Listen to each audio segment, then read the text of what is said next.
moving on to something way less sweaty. Pokemon Pokopia. Pokopia? Who knows? Only Nintendo knows it. If you say it wrong, they'll sue you.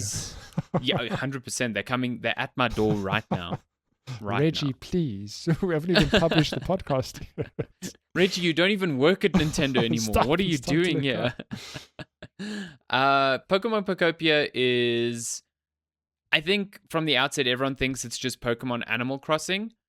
I think it's far less Animal Crossing than people expect it to be. And if you've played Dragon Quest Builders, which I have, I've enjoyed both of them, it is fundamentally just that with Pokemon, which is no surprise given that it's made by these same developers. So I did not know that. Yeah, it's the exact same developers who did Dragon Quest Builders. So short brief here is that you are plopped on a map, which is very reminiscent of like a Minecraft. You know, the terrain and the Very ground is blocky. made of little bricks. Yeah, little blocks that you can break and kind of store and reconfigure and decorate and do all these things.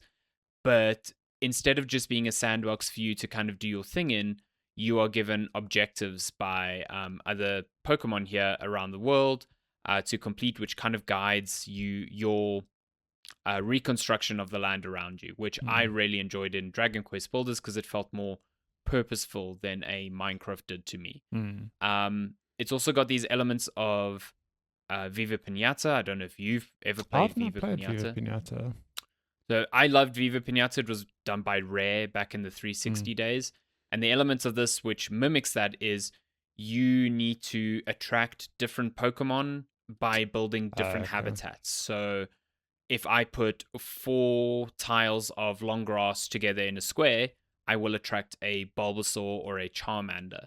If I wanted to attract a different Pokemon, like a Magikarp, for example, I'd have to put like grass and a stool and a fishing rod, I think, near a body of water. Like there's all these prerequisites that you have to meet to attract a certain type of Pokemon. Yeah. And that is very Viva Pinata. Okay. Like until you get access to these little things, you can't attract the certain Pokemon. And it's like this tiered list of, okay, when I attract this person, I will get this ability, which allows me to then get this resource, which then allows me to get this Pokemon. And it's like a cascading train there. So I think because all of those things are together, I think it's a really, really engaging sort of... It's a cozy like survival game almost, but it is very different to just an Animal Crossing where it's like you checking in once a day for 2 hours and then, you know, checking out. This is a game you can play for 12 hours in a row if you really want to, and the game is there to give you stuff to do. I'm curious to know how you've been finding it thus far.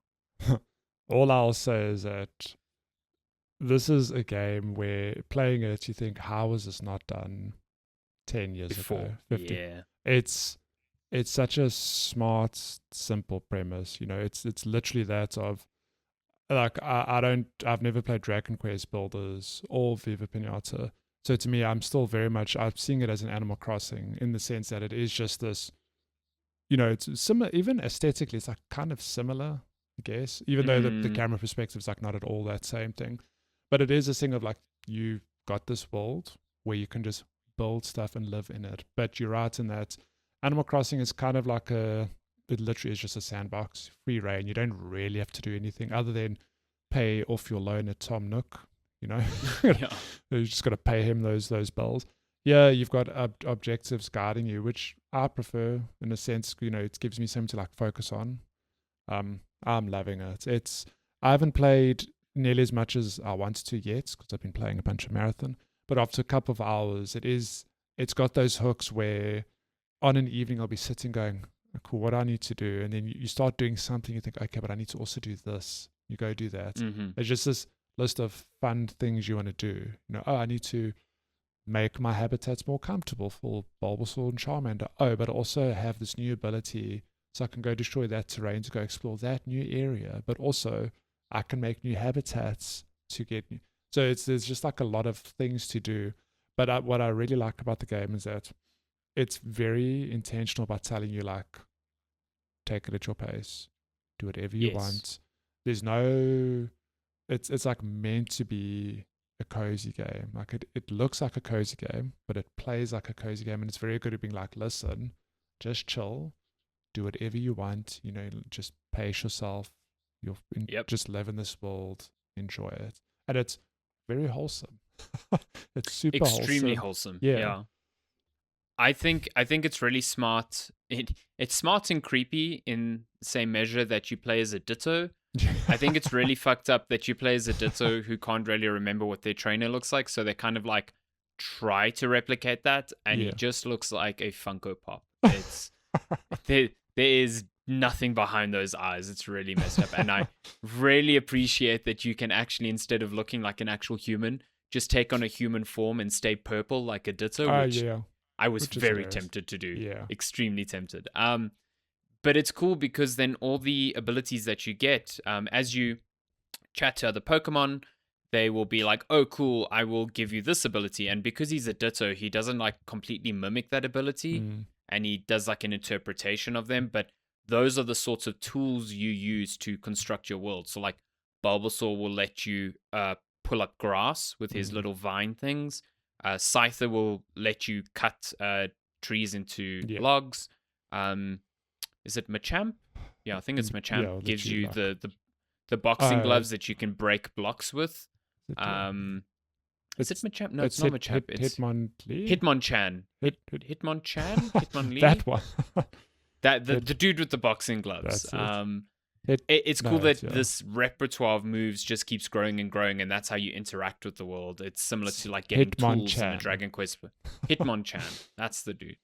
And each of these Pokemon also have different requests for you. Because you're a Ditto, you can understand what they're saying, which I think is really cool. You're actually conversing with the Pokemon as opposed to just hearing them repeating their name constantly. But it will be like, oh, the Squirtle, to make him more comfortable where he is, you need to make his environment more humid. So I had to get like a river flowing through that area. Or for Combi, I think it was, the little bee thing, I had to put more light in their habitat. So I had to like erect different lights. And I think as you do this, you not only renovating the land around you and putting your own creative spin on it, but you are satisfying these requests for Pokemon who then are able to pay that in kind by helping you construct other things, giving you different abilities. It's just this cool treadmill of things to keep doing and keep playing. Yeah. And I think it's very good at keeping you engaged with what you're doing. I've been playing on the couch with Shani watching, and we just like we chat through what we want to do. It's like, okay, we should do this. We should go and water that. We should take on this little quest. And I think it's just fun to play in that sort of setting as well. Yeah. I think the one thing that bugs me, why can I only throw water in a little cross-shaped thing? Oh my god. I'm hoping at some point I'll get Squirtle will evolve into Blastoise or whatever, and then like, oh, listen, any barren land I see, I'll water it for you. That's my open dream, because that little plus of water it's the problem is that I want to have green everything, so I spent a lot of time and after a while I just sit and I think, why am I doing this? It was the same with Shani. She's like, you can't leave that one brick unwatered. And it's like, we are going to be here for hours if we do this everywhere. And I sincerely hope, I don't know if this is the case, but I hope later down the line there's an ability to just brief a Pokemon to do it, or I don't know, bigger Have area. you broken a little block that's like keeping a dam away, and then watched that dam that move through, very satisfying, and everything goes green, and you just like, super satisfying. It's just it's like that, the gif with Antonio Banderas. You just like, That's great. It's a really wholesome, cozy game, and like I haven't played it nearly enough, but I'm gonna keep playing it. It's a game that I think you hit the nail on the head, where Animal Crossing was this weird thing. I loved Animal Crossing, do not get me wrong. Same, a lot of time with that game. 100+ hours into that game. Yeah. Animal Crossing was different in that, like you said earlier, you play 2 hours a day, because you reached a point where you build something, and Animal Crossing said, okay, go sit down, we'll see you tomorrow. Pretty much, yeah. I'm like, oh, okay. Whereas this game has that, but like way less. I don't know to what extent the build times extend. I imagine the bigger they are, the longer they take. But like the first hut you build. Oh yeah, that's good to mention. Sorry, that the building takes real world time. Yeah, but like the first habitat you build is like 15 it's like 15 minutes, or 20 minutes, and I'm like, that's fine. You know, it's an interesting. You can still go do other stuff. You can go do other stuff. Yeah. Whereas Animal Crossing was straight up like, see you tomorrow. Yeah, pretty much. That's how that's. And again, it's just different approaches. Animal Crossing was a thing of take your time. This game's going to be played for months. Whereas Pokopia, you're going to play it for months as well, but you can kind of just plow through and do a lot of other different things. You know, you said, fulfilling requests, you building, but doing a whole lot of other stuff as well. I think especially the beginning of the game. The beginning of the game is still relatively slow because it's teaching you all these things. But I think it respects you a lot more than Animal Crossing does, because that is still to this day the biggest problem I had with Animal Crossing was you had to essentially wait 5 days before the game really opened up. Because it's like, do this thing, and it takes like half an hour on the first day, and it's like, come back tomorrow. And it does that for 5 days before it kind of gives you the freedom to start doing other things and extending your playtime to maybe 2 or 3 hours a day. And I just thought that it's just an insane thing to do. I can't imagine how many people bounced off that game. Okay, clearly not enough, because that game sold like absolute crazy. But like, I can imagine someone doing that for 2 days. That's true. COVID helps, because it's like, oh, well, I'm at home. I'm just going to, like log in and do this thing. I swear to God, if I was commuting between work or like really busy, then I don't think I would have got into Animal Crossing in the same way because of that. Yeah. And I think Pokopia does a much better job of just onboarding you quickly and going. I really want you to play Dragon Quest Builders after this, because I think you will absolutely love it. Like, I don't have a huge affinity for Dragon Quest as a franchise. I think it looks really cool because it's, it's Akira Toriyama, the Dragon Ball Z guy. Like, that's his thing as well. So the blue slimes look cool. The characters look really cute. But it's different in a way that I think it pushes back on you a bit more. Like, it is slightly more survivally. Like, you got to keep your hunger up and stuff like that. And also, at the end of each quote-unquote act, once you've satisfied a certain number of your villagers' like requests, your village actually gets attacked. And it turns into like a base defense game where you have to use the villagers that you've got and the structures you've built to stave off this attack, which can actually like really damage your village that you then need to like reconstruct and rebuild. And it's really cool. I think, again, just pushes back on you a bit more than I think Pokopia ever will, but I think you will get a lot of juice out of that. It's really, really fun. Yeah, it is. Dragon Quest Builders is a weird thing that I've always thought I'd enjoy it, but just never got around to it. I had no idea Pokopia was the same developer. Yeah, same team. Funnily enough, same team who also makes all the Dynasty Warriors games, all the Muso games. Same people. Weird. Weird. Like the Hyrule Warrior stuff, same team as Pokopia. Yes, they're like this with Nintendo. Like, give us Pokemon. We'll do something with it. But again... could you imagine if they made a Muso Pokemon game? See, that's one of those things where this is... where like there are some games that happen, and you think, how did this take so long, to exist? And this is one of those games where it doesn't seem obvious. And also, it's like, okay, a Muso Pokemon game, it's a good idea, but until somebody actually spends the time developing it, we'll never know, if it's a good game or not. So kudos to whoever pitched Pokemon, Dragon Quest, Builder, Crossing, whatever, and pulled it off, because it is also the thing of, it's also fun to collect the different Pokemon. It's like you're following that whole trend, but it's just packaged completely differently. It's like as wholesome. You're not trying to be the very best, the best there ever was. Okay, throw that formula out the window. You're just out here to have a chill time with your Pokemon pals, and I love that for this game and for me. I think you hit the nail on the head there, where it's like, I like Pokemon as a property, but I don't vibe with the RPGs. I just don't think any of them have fundamentally changed. No. And I think they are predominantly, yes, they're made for children.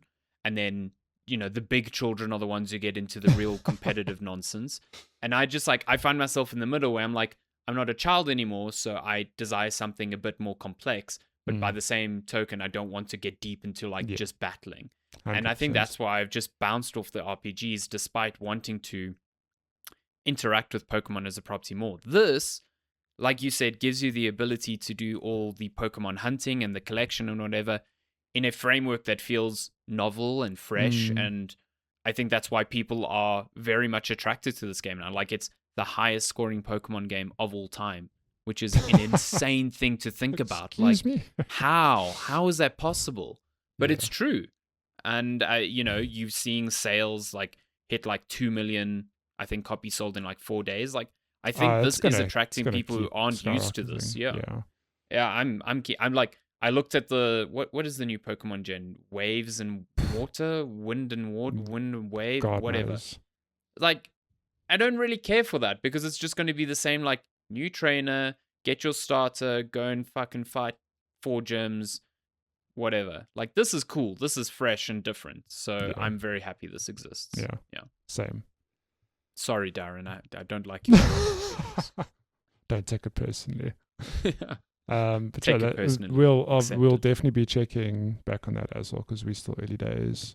Oh yeah, no, for sure. I'm very. It is the thing now that Shani and I play Very nice. together, so I'm enjoying it. Yeah.